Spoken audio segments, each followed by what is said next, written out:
कहते हैं मनुष्य का जन्म दो तरह से होता है।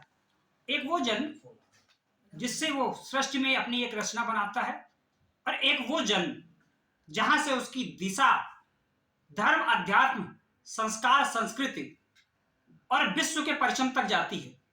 वास्तविकता में गुरुजी ने ये दोनों जन्म एक साथ इसी युग में प्राप्त किए, और वास्तविकता में दोनों जन्मों में कितना अंतर है और क्या क्या इन दोनों जन्मों के लाभ है और अध्यात्म की ओर हमको भी लेकर जाते हैं। गुरु जी की जुबानी हम लोग खुद जानते हैं कि गुरु जी दोनों जन्मों में क्या अंतर है, और वास्तविक जन्म का आनंद जो लोग लेते हैं या लेना चाहिए वो किस रूप में लेना चाहिए। तो हम सीधे सीधे गुरु जी के समक्ष चलते हैं। उन्हों के मुखार बिंदु से ही वो शब्द अगर निकलेंगे तो हम लोग भी कहीं ना कहीं आनंद महसूस करेंगे, क्योंकि 8 मार्च 19 वर्षों बाद वैसा ही आया, और हम कानपुर वासियों का और सूद परिवार का भी कहीं ना कहीं ये सौभाग्य रहा कि उस प्रक्रिया में वो परिवार भी सम्मिलित रहा। तो हम गुरु जी से चाहेंगे, गुरु जी दोनों जन्म के बारे में थोड़ा सा हम लोग को बताएं, थोड़ा प्रकाश डाल करें, जिससे हम लोग भी आनंदित हो। तो इंडिया टीवी के सभी दर्शकों को मेरी सादर जय श्री राम। कानपुर में सूद परिवार के माध्यम से मेरी बहुत आदरणीय श्रीमती उषा सूद जी एवं श्री धर्मवीर सूद जी, वीरेश चंद जी और विशाल चंद सूद जी के माध्यम से शिव महापुराण का ये पावन पुनीत यज्ञ महाशिवरात्रि के पावन पुनीत अवसर पर संपन्न हुआ।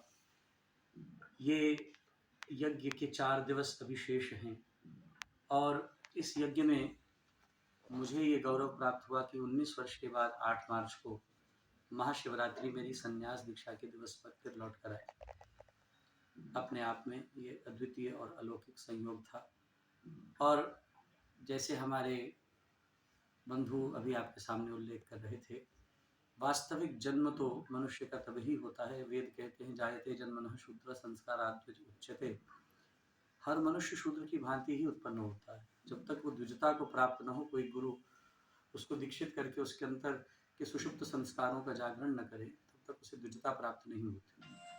केवल मनुष्य शरीर को प्राप्त कर लेना ही ये मानवीय ध्येय नहीं है।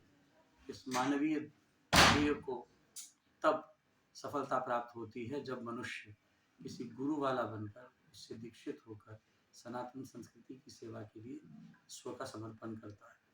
और परमात्मा ने बड़ी कृपा करके ऐसे संयोग बनाए, गुरुजनों के मंगलमयी आशीष और सनातन संस्कृति की सेवा करने का इस अवसर मिला। मैं अपने गुरुजनों का, समूचे सनातनी समाज का, सारे सनातनियों का देश प्रदेश में बहुत बहुत आभारी हूँ, जिनके मंगलमयी आशीष मेरी शक्ति बनकर कार्य